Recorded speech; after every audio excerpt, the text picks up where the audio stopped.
Fraților, nu mai găsim oameni cu topoare care să despice lemnul de foc. De aceea Alser Forest a găsit soluția. Este o linie de procesare lemn de foc foarte solidă și la un preț foarte, foarte bun. Tocmai am instalat la Petroșani prima linie. Despică buștean până la 50 de centimetri diametru. Secționarea se face cu o pânză circular. Atenție, pânză circular, profesioniștii știu avantajul pânzei circular. Puterea instalată este de 45 de kW.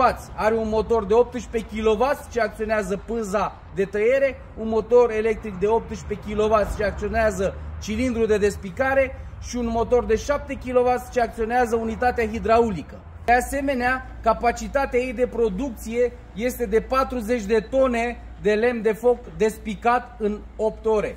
Clientul de la Petroșani a atins această capacitate. Haideți să o vedeți la lucru la Petroșani și o să vă convingeți că este cea mai solidă și la prețul cel mai bun de pe piață. Și nu uitați, dacă vrei să faci un ban, bate palma cu șerban. Și încă ceva, industria nu se oprește.